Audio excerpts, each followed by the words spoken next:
आप जबान संभाल के बात करिए। आदिवासी समाज से बात कर रहे हैं।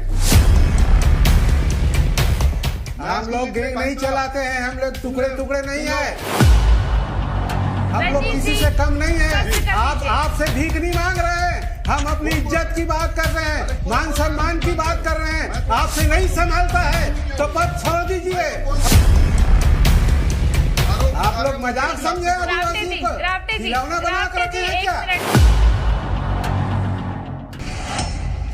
किससे नाराज है आदिवासी? में जाने वाले होलो लोलो धन हो जाए, ऐसे की क्या सब हुलू लैया कह के मंच में ऐसा उपहास किया जैसे मजाकिया तौर पे। गृह मंत्री साहब जाते हैं, वो बोलते हैं कि आदिवासी लोग जो है हुलू लुलू करते हैं। इस प्रकार के एक मजाक उड़ाया जाता है। आपकी आवाज में आज बात आदिवासियों की। आदिवासी नाराज हैं और परेशान भी है।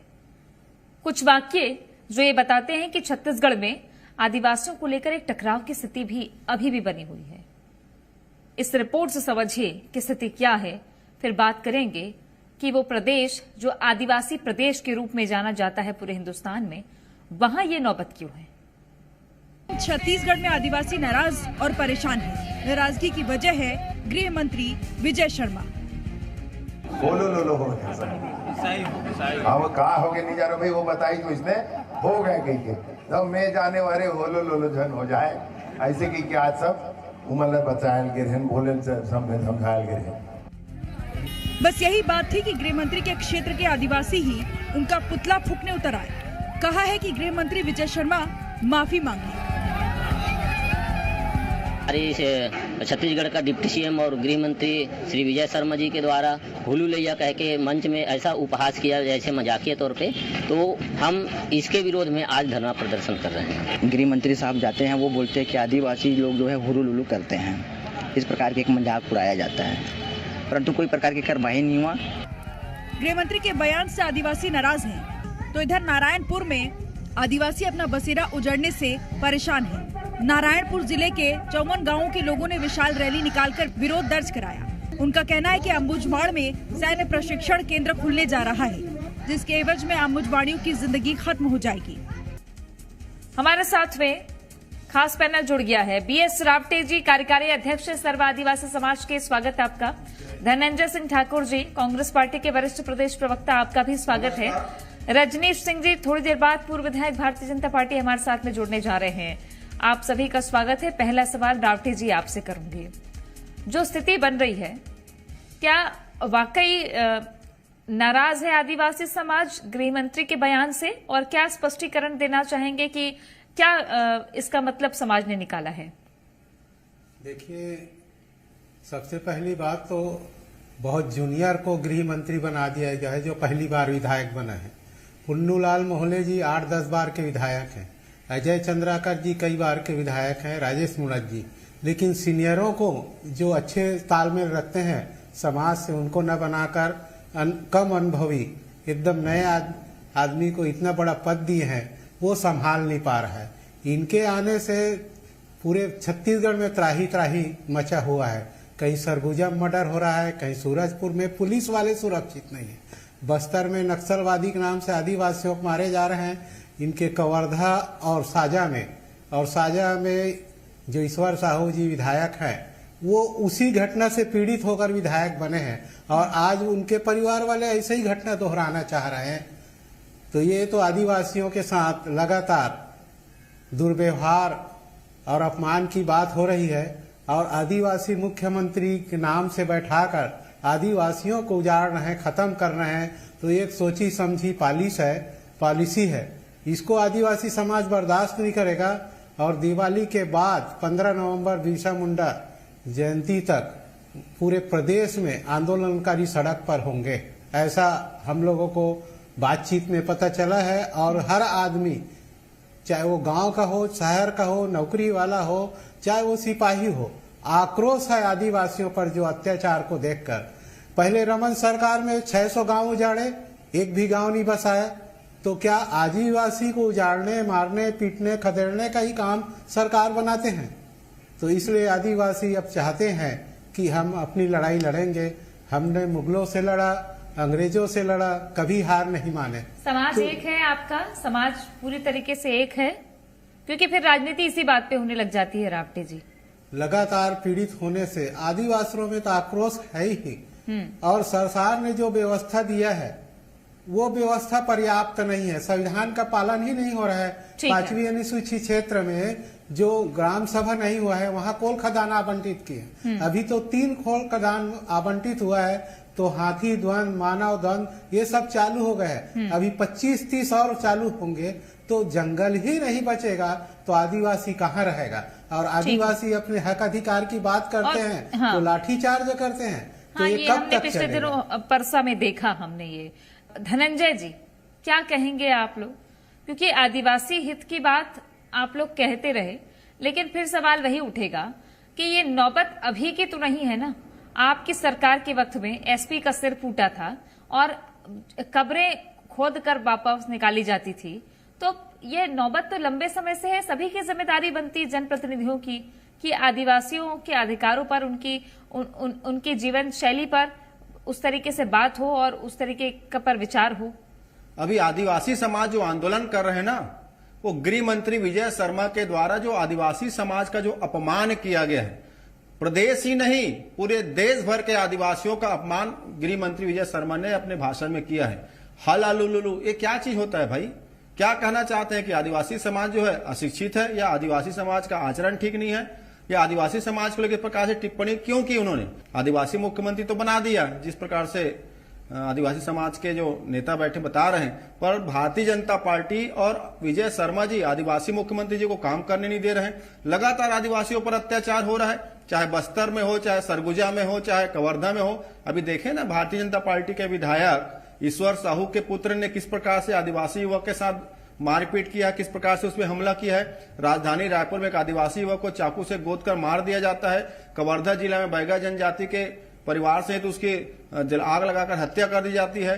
आप देखेंगे जहां पर अंबिकापुर में एक आदिवासी युवक को मारकर एक पानी टंकी से दफना दिया जाता है। और जिस प्रकार से विजय शर्मा जी का आचरण है, ये तो बेहद ही निंदनीय आचरण है। मैं आपके चैनल के माध्यम से मांग करता हूं, विजय शर्मा जी को तत्काल आदिवासी समाज से अपने इस गलत बयान के लिए माफी मांगना चाहिए, और मुख्यमंत्री विष्णु साय जी उसे पद से हटाएं, क्योंकि तो कानून व्यवस्था संभाल नहीं पा रहे हैं, ऊपर से वो समाज के प्रति जिस प्रकार से दुर्भावना रखते हैं उनके बयान में दिख रहा है। रजनीश जी, ये ऐसी नौबत क्यों है? तृप्ति जी, यदि किसी हमने वनवासी अपनी बहन को यदि पहली बार देश का राष्ट्रपति बनाया तो भारतीय जनता पार्टी ने बनाया। यदि छत्तीसगढ़ में मुख्यमंत्री बनाया तो भारतीय जनता पार्टी ने बनाया। बस्तर का जो विकास है, बस्तर में जो हुआ है, सरगुजा में जो हुआ है, जो जसपुर में हुआ है, ऐसे तमाम चीज हैं जो पिछले 15 साल में इनके रहते 50-55 साल के कांग्रेस शासन में निवासी भाई की चिंता करते हैं। नमक के लिए 80 किलोमीटर आना पड़ता था, नमक नहीं मिलता था। खाने के लिए उनको पानी पी पी के रहना पड़ता था। तो उनकी शिक्षा की स्थिति क्या थी, स्वास्थ्य की स्थिति क्या थी? 2003 तक यदि आप देखें छत्तीसगढ़ में, तो इन क्षेत्रों का, जिन क्षेत्रों का ये जिक्र कर रहे हैं और बड़ा हितैषी बन रहे हैं, इतने प्रताड़ित रहे हैं, दुखी रहे हैं, परेशान रहे हैं। भारतीय जनता पार्टी की सरकार 2003 में बनती है और 18 के आते आते पूरे बस्तर संभाग को, सरगुजा को, रायगढ़ संभाग के हमारे वनवासी भाई बहनों को जो उनके मूलभूत सुविधाओं के लिए, शिक्षा के लिए जो काम किया गया है, उसका परिणाम है कि आज छत्तीसगढ़ विकसित राज्यों की श्रेणी में। लेकिन रजनीश जी, मौजूदा स्थिति में टकराव क्यों हो रहा है? कवर्धा में इस तरीके की बात पता है आपको? मंदिर और देव स्थल की लड़ाई एक तरीके से खुल के सामने आ गई। ऐसी नौबत क्यों? ये अभी आपको बलौदा बाजार में क्या क्या हुआ, सूरजपुर में क्या क्या हुआ, कौन वो लोग हैं, कौन टूल किट गैंग है, कौन टुकड़े टुकड़े गैंग है, जो इस तरह की जो सामान्य बातें रहती है उसको आग को हवा देके बढ़ा रहे हैं। इतने घटना हो गई है, छत्तीसगढ़ समझ चुका है कि कौन लोग हैं जो छोटी सी बात को, जिसको ये किया जा सकता है उसको, और इसमें तमाम इनकी संलिप्तता पाई जा रही है। सूरजपुर में कौन लोग हैं?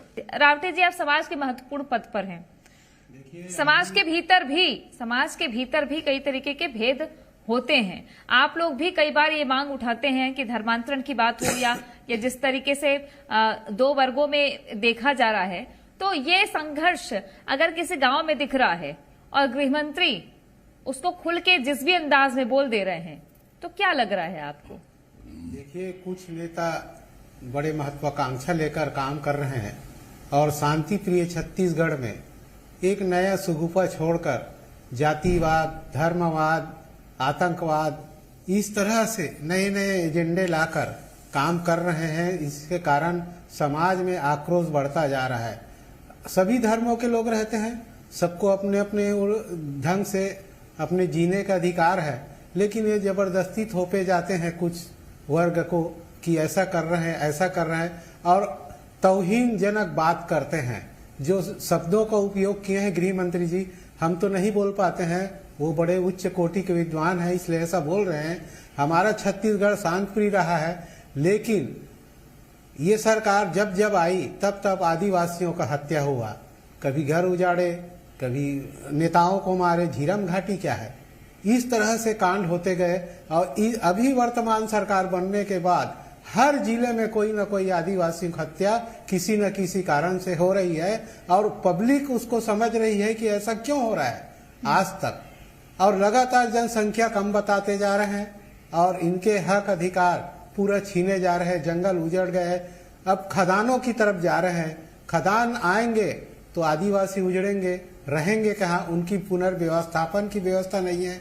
मैं तो एक होल्डिंग पढ़ा था पिछले दिन कि 12,75,000 पेड़ लगा दिए अडानी कंपनी ने। कहाँ पर लगा है, मैं न खसरा नंबर नक्शा मांग रहा हूँ तो वन सचिव, प्रमुख वन सचिव दे नहीं पा रहे हैं। तो ऐसे झूठे वायदे करके आदिवासियों को डरा धमका रहे हैं, उनके जीवन यापन को संकट में डाल रहे हैं। तो जब आदमी संकट में रहेगा तो कभी न कभी कुछ न कुछ करने के लिए, अपने बचाव के लिए काम करेंगे और इनको बुरा लगेगा तो पुलिस प्रशासन को आगे करेंगे। ठीक है, तो निश्चित ही रजनीश जी ने आरोप लगाए हैं, उसका जवाब धनंजय जी दे दीजिए आप। भाजपा नेता और पूर्व विधायक रजनीश सिंह जी के बात सुन के बड़ा अचरज लगा। इसी को कहते हैं करेला ऊपर से नीम चढ़ा। एक और जहां विजय शर्मा जी आदिवासी समाज का अपमान कर रहे हैं, हला लुलू बताकर किस प्रकार से वो लोग उनको अपमानित करने का काम कर रहे हैं। रजनीश सिंह जी बोलते हैं कि जो विरोध कर रहे हैं, मतलब सर्व आदिवासी समाज जो आज विरोध प्रदर्शन किया है, जो वहां पे कवर्धा में विरोध प्रदर्शन हुआ है, तो बोलते हैं ये गैंग है। अरे भाई, आदिवासी समाज विरोध कर रहे हैं, कांग्रेस पार्टी विरोध नहीं कर रहे हैं। और आप उस समाज के लोगों को गैंग बताकर क्या बताना चाहते हैं रजनीश जी? आपको तो सुन लीजिए ना मेरे साथ इस डिबेट में सर्व आदिवासी समाज के अध्यक्ष बैठे हुए हैं। सुन लीजिए ना सर्व आदिवासी समाज के अध्यक्ष बैठे हुए हैं। आप उनको गैंग बताकर क्या गैंगस्टर बोल रहे हैं? मतलब एक विजय शर्मा अपमान कर रहा है, दूसरा भाजपा विरोधी टीम बैठ के आदिवासी समाज का अपमान कर रहा है। अरे इतना अहंकार किस बात का है? इतना अहंकार किस बात का आपको?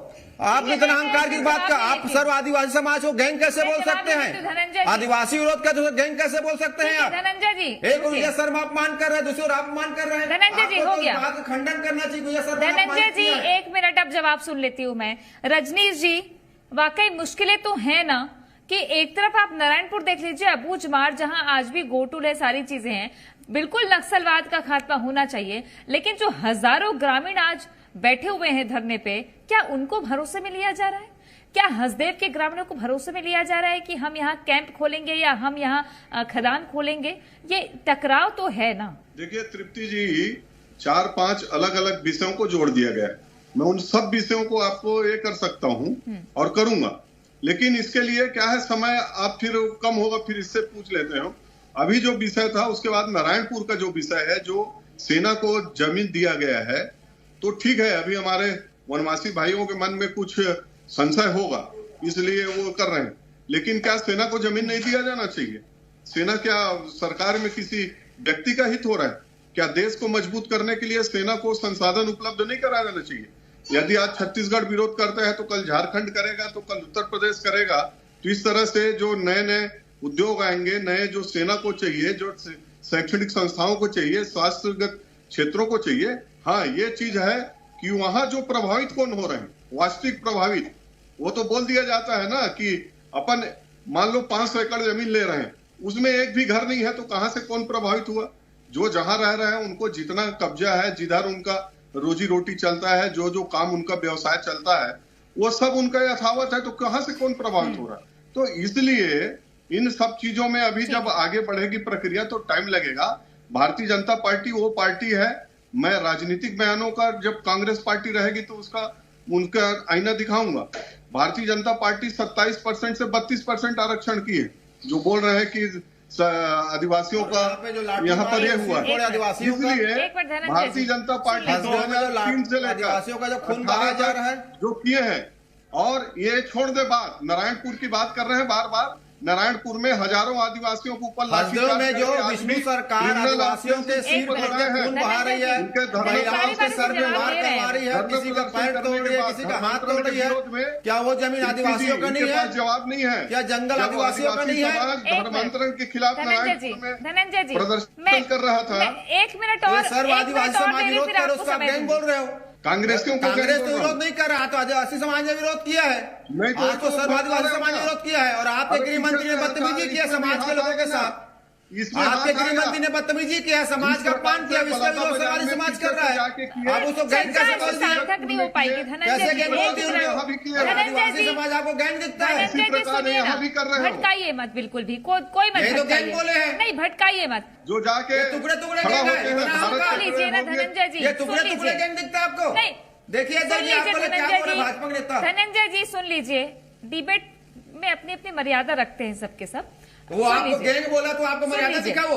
एक समाज को गैंग बोला, आपको मर्यादा लगाओ ना। मेरा काम है पूछना, क्यों नहीं रोके आप उनको? किसने एक बोला समाज का अपमान कर रहा है, गैंग बोल रहा है, आपको मर्यादा लगता है? धनंजय जी मुझे पूछने देंगे आप, मैं पूछ रही हूँ ना आपसे।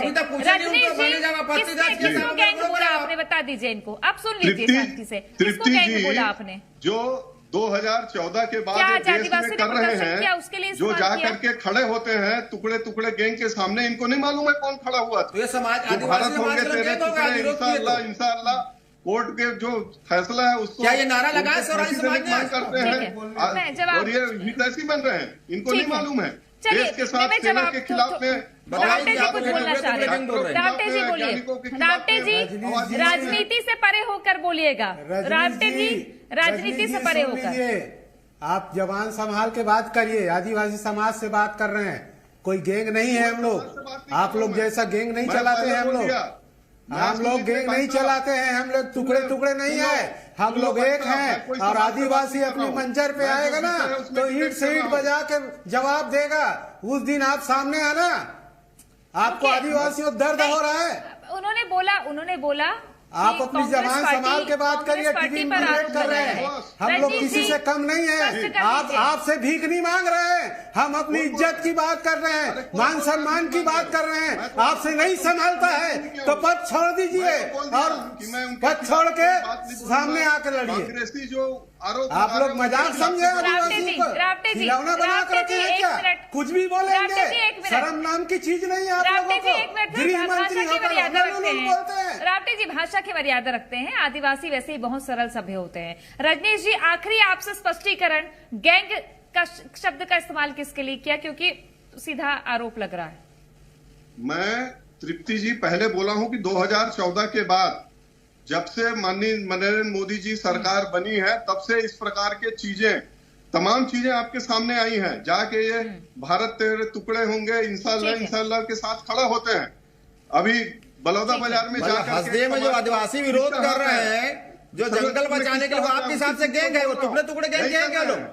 मैं इन्हीं को तो जो वहाँ नारायणपुर में जो आंदोलन कर रहे हैं आदिवासी समाज, तो उसके आपके हिसाब से गैंग है वो? प्रसंग क्या है, क्यों है, कैसे है, इस पर दोबारा बैठेंगे। लेकिन चर्चा इस बात की होनी चाहिए कि आदिवासियों के हित में काम हो, आदिवासियों को विश्वास में लेके काम हो। बहुत शुक्रिया आप सभी का हमारे साथ जुड़ने के लिए।